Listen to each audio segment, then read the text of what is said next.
las bellas historias de la Biblia. Historia número 29. Dios encuentra a un muchacho. Fue unos 100 años después del diluvio, cuando Dios esparció la gente que edificaba la torre de Babel. Lo sabemos debido a que en ese tiempo nació un bebé a quien dieron el nombre de Peleg, que significa división, porque en su tiempo se dividió la tierra. Es fácil contar hacia atrás hasta Arfaxad, el niño que le nació a Sem 2 años después del diluvio, y así descubrir la fecha. Y ahora la gente se estaba alejando de Babel. Algunos no se alejaron mucho. Un grupo, guiado por Asur, nieto de Noé, viajó una distancia de unos 400 kilómetros hacia el norte y fundó la ciudad de Nínive. Otro grupo se dirigió hacia el sur y construyó un pueblo que se llamó Ur. Otros se dirigieron hacia el oeste, hacia Europa, y muchos viajaron hacia el este, a la India, la China, Siberia y quizás a través del estrecho de Bering hacia Norteamérica. Pronto brotaron por todas partes aldeas, pueblos y ciudades. Se comenzaron a crear pequeñas industrias, porque la gente necesitaba herramientas para construir, para cultivar la tierra, para cocinar. Alguien descubrió el hierro y comenzó la industria del acero. Otro encontró cobre y se ingenió para fundirlo. Otros descubrieron oro, plata y piedras preciosas enterradas por el diluvio, y pronto los artífices y los plateros comenzaron a trabajar y a hacer hermosos ornamentos, algunos de los cuales pueden verse aún hoy en los museos. Los constructores de barcos empezaron a construir embarcaciones pequeñas para navegar por el Éufrates, luego embarcaciones cada vez mayores para navegar por los mares desconocidos más allá del Golfo Pérsico.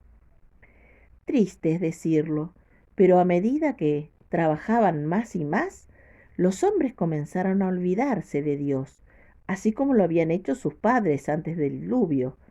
Algunos hasta hicieron ídolos y los adoraron. Eso es algo que cuesta entender, porque Noé y sus hijos todavía vivían. Noé vivió 350 años después del diluvio y Sem 500. Y uno pensaría que la influencia de esos hombres que sabían lo que Dios había hecho en los años pasados mantendría a los demás leales y fieles, pero no fue así. Indudablemente estos ancianos continuaron relatando cómo Dios había destruido al mundo por causa del pecado y cómo los había salvado a ellos en el arca. Pero, poco a poco, eso se convirtió para muchos en una leyenda. Nadie la quería escuchar. Con el transcurso de los años aumentó la maldad, porque cuando la gente se olvida de Dios, comienza a pecar. 300 años después del diluvio, las condiciones llegaron a ser casi tan malas como antes. Al contemplar la escena, Dios debe haberse sentido muy apenado. Quizás se haya preguntado si no hubiera sido mejor que jamás se hubiera construido el arca y todos hubieran muerto en el diluvio. Pero, por supuesto, no podía haber permitido que ocurriera eso, porque ¿acaso no le había prometido a Adán y a Eva en el jardín del Edén que algún día restauraría todo lo que habían perdido cuando le desobedecieron?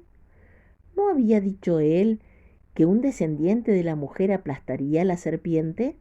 Por lo tanto, no podía permitir que la simiente se extinguiera antes de que se ganara la victoria. Había solo una cosa que podía hacer.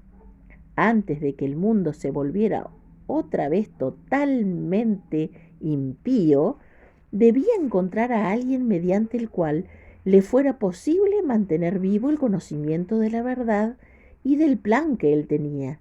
Alguien que lo amara y le fuera leal siempre. Alguien que se pusiera de parte de la justicia, de la verdad y de la bondad en un mundo tan malo.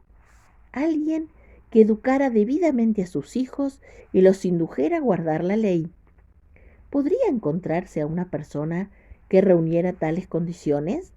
¿Habría entre toda esa gente un muchacho en quien Dios pudiera confiar para que llevara a cabo su plan? Por fin, su ojo omnividente se volvió hacia la lejana ciudad de Ur, conocida más tarde como Ur de los Caldeos. Allí vivía un hombre llamado Taré, que tenía 3 hijos, Abram, Nacor y Harán.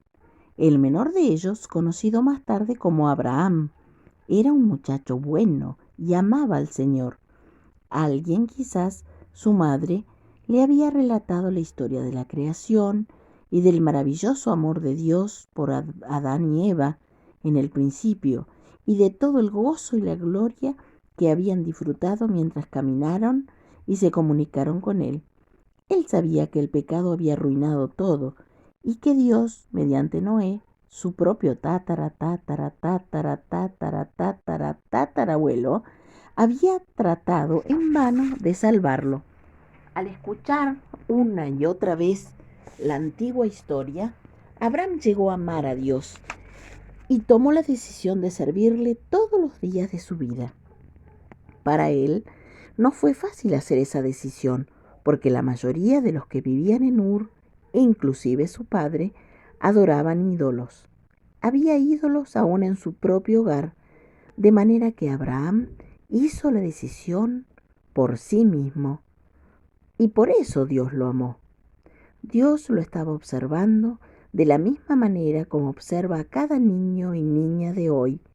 Y cuando Abraham hizo su gran decisión, puedo imaginarme que Dios se dijo: he aquí el muchacho que he estado buscando, un muchacho que no me fallará, un muchacho a quien puedo contarle mis secretos y a quien puedo encomendarle el futuro de mi plan para la redención del mundo. Pasaron algunos años. El hermano de Abraham, Harán, falleció, dejando huérfano de padre a un muchachito llamado Lot. No teniendo hijos propios, Abraham se interesó especialmente en su sobrino Lot.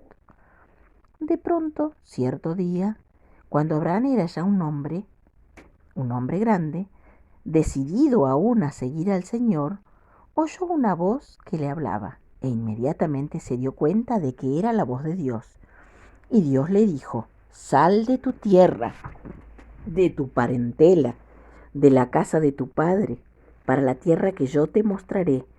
Yo te haré una gran nación, te bendeciré y engrandeceré tu nombre, que será una bendición, y bendeciré a los que te bendigan, y maldeciré a los que te maldigan, y serán benditas en ti todas las familias de la tierra. De pronto se presentó ante Abraham una visión gloriosa. En ella contempló lo que Dios había planeado para él en el futuro. Pudo ver más allá de las murallas de Ur, hasta los confines de la tierra. Miró por sobre el presente hasta el fin del tiempo. Se vio a sí mismo convertido en una bendición para toda la humanidad, pero eso significaba abandonar el hogar, abandonar a sus amigos y su antigua y familiar ciudad. ¿Iría o se quedaría? Por un momento todo el futuro dependió de su decisión.